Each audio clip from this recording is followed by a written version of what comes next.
नमस्कार दोस्तों, स्वागत है आप सभी लोगों का Sonu study classes YouTube channel. दोस्तों, आज मैं आप सभी लोगों को एनसीईआरटी बुक क्लास 11th भूगोल चैप्टर 5 स्थलाकृतिक मानचित्र पर प्रश्न उत्तर मैं आप लोगों को इस वीडियो में बताऊंगा। प्रश्न नंबर 1, निम्नलिखित प्रश्नों के उत्तर लगभग 30 शब्दों में दें। नंबर 1, स्थलाकृतिक मानचित्र क्या होते हैं? उत्तर, स्थलाकृतिक मानचित्र एक दीर्घ मापक पर निर्मित बहुउद्देशीय मानचित्र होता है जो भूतल के छोटे से छोटे भाग को दर्शाता है। इस पर प्राकृतिक लक्षण जैसे जल प्रवाह, धरातल, वनस्पति इत्यादि और मानवीय लक्षण जैसे गांव, नगर, नहरें तथा सड़कों आदि को विस्तार पूर्वक दर्शाया जाता है। नंबर 2, भारत की स्थलाकृतिक मानचित्र बनाने वाली संस्था का नाम बताइए तथा इसके मानचित्रों में प्रयुक्त मापनियों के विषय में बताइए। उत्तर, भारत के स्थलाकृतिक मानचित्र बनाने वाली संस्था का नाम भारतीय सर्वेक्षण विभाग है। भारत का स्थलाकृतिक मानचित्र 10 लाख, 1, 2,50,000, 1, 1,25,000, 1, 50,000 तथा 1, 25,000 की मापनी पर तैयार किया जाता है। नंबर 3, भारतीय सर्वेक्षण विभाग हमारे देश के मानचित्रण में किन मापनियों का उपयोग करता है? उत्तर, भारतीय सर्वेक्षण विभाग विभिन्न मापनियों पर मानचित्र श्रृंखला के रूप में स्थलाकृतिक मानचित्र तैयार करता है। इसलिए दी गई श्रृंखला के सभी मानचित्रों में एक ही प्रकार के संदर्भ बिंदु, मापनी, प्रक्षेप, रूढ़ चिन्हों तथा रंगों का प्रयोग किया जाता है। नंबर 4, समोच्च रेखाएं क्या हैं? उत्तर, समोच्च रेखाएं वह काल्पनिक रेखाएं हैं जो समुद्र तल से समान ऊंचाई वाले स्थानों को मिलाती हैं। सर्वोच्च रेखाएं धरातल पर बनी आकृतियों जैसे पर्वत, पठार, मैदान आदि को मानचित्र पर दर्शाने के लिए खींची जाती हैं। यह समान अंतराल पर खींची जाती हैं। नंबर 5, समोच्च रेखाओं के अंतराल क्या दर्शाते हैं? उत्तर, समोच्च रेखाओं के अंतराल विभिन्न उच्चावच रेखाओं के अंतर को दर्शाते हैं। जो दो समोच्च रेखाओं का मध्य ऊर्ध्वाधर अंतर समान रहता है। समोच्च रेखाएं भिन्न भिन्न अंतर पर खींची जाती हैं, जैसे 20, 50, 100 मीटर। नंबर 6, रूढ़ चिन्ह क्या है? उत्तर, स्थलाकृतिक मानचित्र में भिन्न भिन्न भौतिक और सांस्कृतिक लक्षणों को भिन्न भिन्न संकेतों की सहायता से दिखाने वाले चिन्हों को रूढ़ चिन्ह अथवा रूढ़ संकेत कहते हैं। प्रश्न नंबर 2, संक्षिप्त टिप्पणियाँ लिखिए। क, समोच्च रेखाएं। ख, स्थलाकृतिक शीट के उपरांत सूचनाएं। ग, भारतीय सर्वेक्षण विभाग। उत्तर, क, समोच्च रेखाएं। समोच्च रेखा मध्य समुद्र तल से समान ऊंचाई वाले बिंदुओं को मिलाने वाली काल्पनिक रेखा होती है। वह मानचित्र जो भू आकृति को सर्वोच्च रेखाओं द्वारा दर्शाता है सर्वोच्च रेखा मानचित्र कहलाता है। उच्च लक्षणों को समोच्च रेखा के द्वारा दर्शाना अत्यधिक उपयोगी एवं लोकप्रिय विधि है। मानचित्र पर समोच्च रेखाएं क्षेत्र की स्थलाकृति को समझने की सबसे उपयोगी विधि है। ख, स्थलाकृतिक शीट्स में उपांत सूचनाएं मानचित्र की सीमाओं पर लिखी गई सूचनाओं को उपरांत सूचनाएं कहते हैं। इसमें स्थलाकृतिक शीट संख्या, इसकी स्थिति, डिग्री एवं मिनट में इसका विस्तार, मापनी एवं सम्मिलित जिले आदि की सूचनाएं होती हैं। ग, भारतीय सर्वेक्षण विभाग। भारतीय सर्वेक्षण विभाग का गठन 1767 ईस्वी में किया गया था। इसने पहली बार 1785 ईस्वी में भारत का मानचित्र तैयार किया था। आज भारतीय सर्वेक्षण विभाग विभिन्न मापनियों के आधार पर पूरे देश का मानचित्र तैयार करता है। इसके अतिरिक्त अंतर्राष्ट्रीय मानचित्रों वाली श्रृंखला तथा भारत के स्थलाकृतिक मानचित्रों को भी प्रकाशित करता है। प्रश्न नंबर 3, स्थलाकृतिक मानचित्र निर्वचन का क्या अर्थ है? इसकी विधि क्या है? इसकी विवेचना कीजिए। उत्तर, स्थलाकृतिक मानचित्र निर्वचन में इसका कारकों का अध्ययन शामिल है। शामिल है जो मानचित्र पर दिखाए गए अनेक लक्षणों के बीच संबंधों को समझने में सहायता करते हैं। उदाहरण के लिए स्थलाकृतिक मानचित्रों पर प्राकृतिक वनस्पतियों के वितरण तथा कृषि के अंतर्गत क्षेत्रों को भू आकृतियों एवं अपवाह तंत्र की पृष्ठभूमि में ठीक से समझ सकते हैं। इसी प्रकार बस्तियां में वितरण को परिवहन की संसाधनों एवं स्थलाकृतियों के द्वारा पहचाना जा सकता है। निम्नलिखित चरण एवं विधियां मानचित्रों की व्याख्या में सहायता प्रदान करती हैं। नंबर 1, स्थलाकृति मानचित्रों में स्थलाकृतिक सीट सूचक संख्या के अनुसार भारत में उसकी अवस्थिति ज्ञात की जा सकती है। इससे बहुत एवं मध्यम स्तर वाले भू आकृति विभागों की सामान्य विशेषताओं की भी जानकारी मिलती है। नंबर 2, ट्रेसिंग पेपर पर निम्नलिखित को दर्शाना। क, मुख्य स्थलाकृतियां समोच्च रेखाओं द्वारा दिखाना। ख, अपवाह एवं जलीय संरक्षण, मुख्य नदी एवं उसकी महत्वपूर्ण सहायक नदियां। ग, भूमि उपयोग जैसे वन, कृषिगम भूमि, बेकार भूमि, पशु विहार, पार्क, विद्यालय आदि। घ, बस्तियां एवं परिवहन प्रतिरूप। नंबर 3, प्रत्येक लक्षण के वितरण प्रतिरूप का वर्णन सबसे महत्वपूर्ण पक्षों की ओर ध्यान आकर्षित करते हुए अलग अलग करना। नंबर 4, एक समय में मानचित्रों के एक जोड़े को अध्यारोपित करके यदि किन्हीं दो प्रारूपों के बीच कोई संबंध है तो उसे लिखित।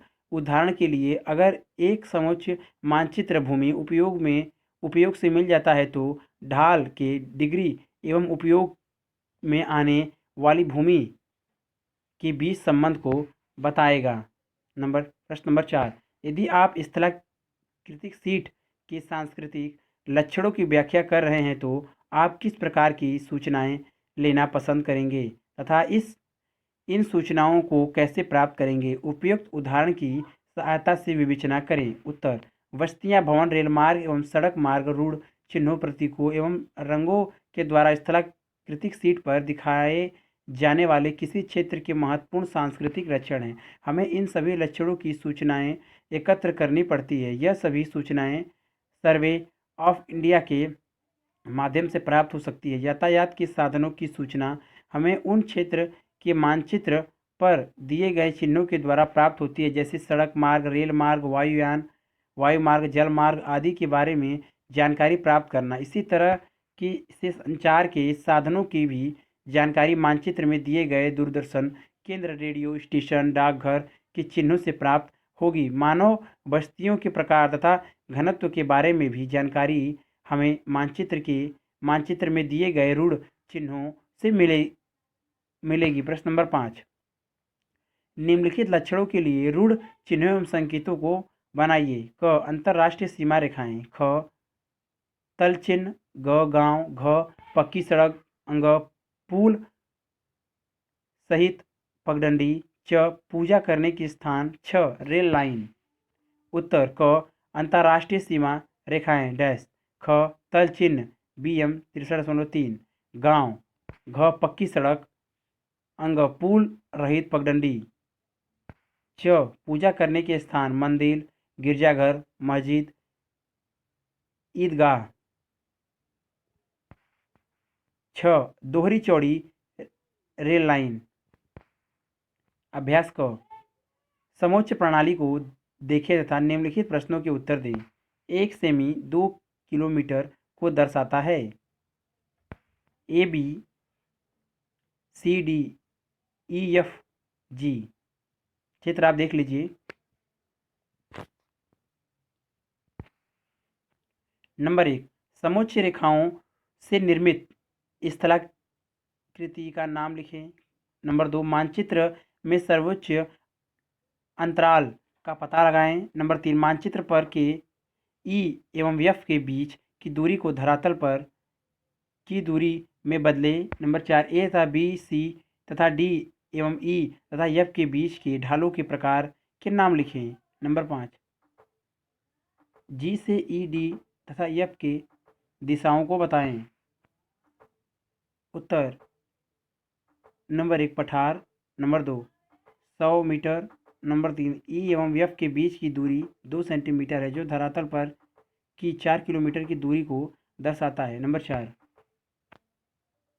ए तथा बी मंद ढाल, सी तथा डी तीव्र ढाल, ई तथा एफ मंद ढाल। नंबर 5, जी से ई पश्चिम दिशा, जी से डी उत्तर दिशा तथा जी से एफ दक्षिण पश्चिम दिशा। अभ्यास ख, स्थलाकृतिक सीट संख्या 63 के बटा 12 जैसा कि नीचे दिए गए चित्र में दिखाया गया है का अध्ययन करें तथा निम्नलिखित प्रश्नों के उत्तर दें। उत्तर प्रदेश, मिर्जापुर एवं वाराणसी जिला 63 के बटा 12 का भाग। चित्र आप देख लीजिए।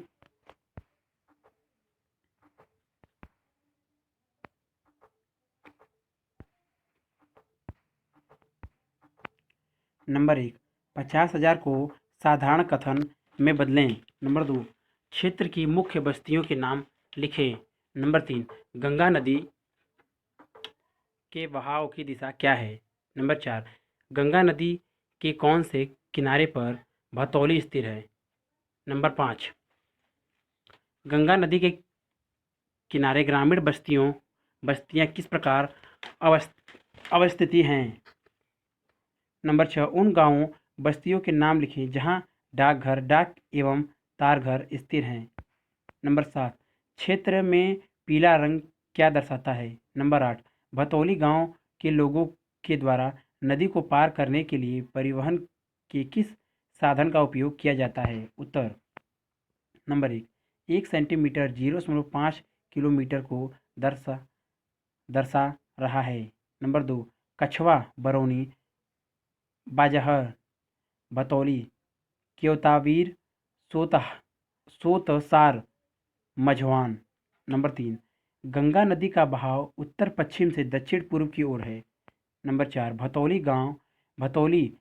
गंगा नदी के दाहिने किनारे पर स्थित है। नंबर 5, गंगा नदी के किनारे ग्रामीण बस्तियां सहत आकार से अवस्थित हैं। नंबर 6, भतौली बरैनी तथा प्रेम का पूरा बस्ती में डाकघर तथा कछवा में डाक एवं तारघर स्थित है। नंबर 7, क्षेत्र में पीला रंग मैदानी क्षेत्र को दर्शाता है। नंबर 8, भतौली गांव के लोगों द्वारा नदी पार करने के लिए परिवहन के साधन नौका का उपयोग किया जाता है। अभ्यास ग, नीचे दी गई स्थलाकृतिक सीट संख्या 63 के बटा 12 का अध्ययन करें तथा निम्नलिखित प्रश्नों के उत्तर दें। मिर्जापुर एवं वाराणसी जिला उत्तर प्रदेश 63 के बटा 12 का भाग। चित्र आप देख लीजिए।